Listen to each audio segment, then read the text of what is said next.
Ya Habib, kami ini entertain yang mungkin dekat sekali dengan kemaksiatan, dengan dosa. Mungkin sebagian kami juga banyak yang berangkat umrah, banyak yang bisa berangkat haji. Setelah umrah kami merasa seperti malaikat.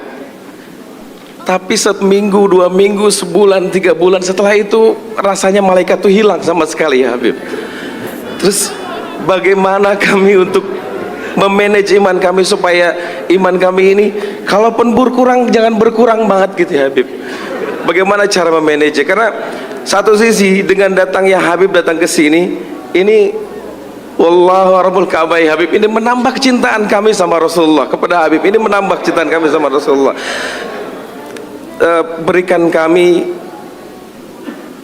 amalan atau cara bagaimana kami memanage iman kami ya Habib. Oke. Syukran ya Habib. Terima kasih, Pak. Assalamualaikum. Assalamualaikum. Oh iya Habib, satu ada permintaan lagi. Kalau boleh Habib jangan setahun sekali datang ke sini. Tapi kalau boleh Habib datang setiap hari ke kami ya Habib. Nahnu nuhibbukum ya Habib, nahnu nuhibbukum ya Habib. Allahumma salli, Allahumma qalbi mustaqil tarim. Salak bijahil Habib, salak bijahil Habib. Ziarah tarim, ya tarim mu'alaha, ya tarim mu'alaha, ya tarim mu'alaha. Assalamualaikum warahmatullahi wabarakatuh. Waalaikumsalam warahmatullahi Habib wabarakatuh. Jindan punten diberitahu Habib Umar bahwa beliau ini adalah salah satu vokalis salah satu band besar di Indonesia, nama bandnya Wali. Wali Habib.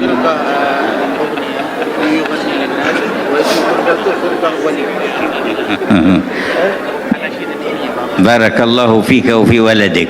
Amin ya Allah. Semoga Allah memberikan keberkahan kepada kalian. Masya Allah.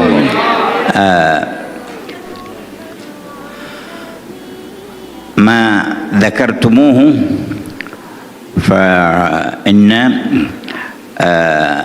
ذاكر الله في الغافلين بمنزلة الصابر في الفارين، والذي يستمسك بطاعة الله في موضع يعصى فيه يكون أجره كبير.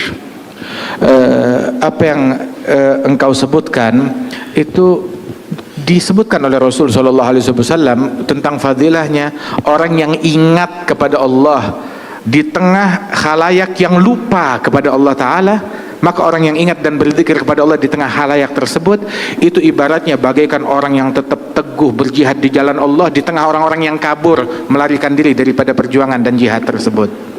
Dan pahalanya besar sekali orang itu. لا تجر المعصية ولا تجر نفسك على المشاركة فيها وتمنى للعاصي أن يكون من التائبين والمهتدين.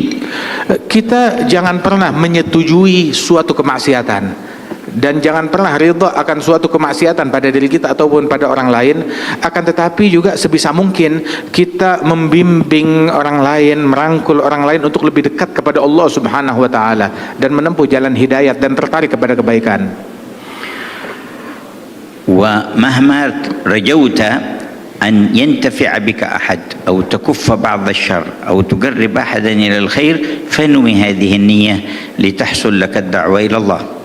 Dan manakala engkau bisa menarik seseorang kemudian ataupun melakukan daripada kebaikan-kebaikan tersebut, niatkan apa yang kita lakukan ini di dalam profesi kita itu menjembatani sebagai media untuk berdakwah di jalan Allah Subhanahu wa taala. وإذا لم يتيسر لك شيء من ذلك وخفت على نفسك فرتب لنفسك ترتيب أن تكون في مكان لا خوف عليك فيه.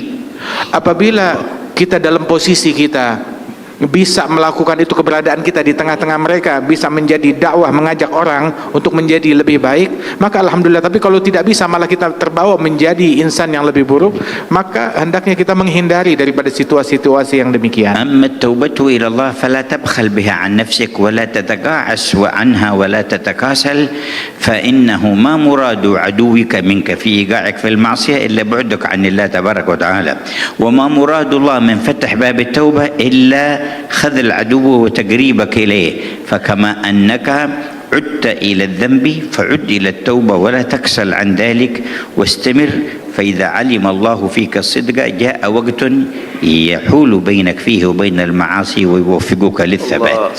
Adapun untuk bertaubat dan kembali kepada Allah Subhanahu wa taala, maka jangan pernah berhenti ataupun menjadi malas-malesan untuk taubat dan selalu kembali kepada Allah Subhanahu wa taala sebanyak apapun dosa kita dan kesalahan kita, dan sesering apapun kita balik lagi kepada kemaksiatan. Sebab syaitan itu dia punya misi untuk selalu menjebloskan seseorang dalam kemaksiatan, dan setan ini musuhnya Allah taala, dan Allah taala bukakan pintu taubat seluas-luasnya untuk menggagalkan upaya syaitan. Maka sebagaimana seseorang sering kali berulang kali balik bikin dosa lagi, udah taubat bikin dosa lagi, maka juga bikinlah berulang kali selalu bertaubat kepada Allah Subhanahu wa taala. Sebanyak apapun kita terpuruk dalam kemaksiatan, maka perbanyak selalu taubat kita kepada Allah taala. كما أراد عدوك أن يخزيك بمعصية ربك فأخزه أنت بالتوبة إلى ربك. Sebagaimana musuh kita syaitan ingin menghinakan kita dengan maksiat kepada Allah, maka hinakan dan kecewakan syaitan dengan kita bertaubat lagi kepada Allah taala.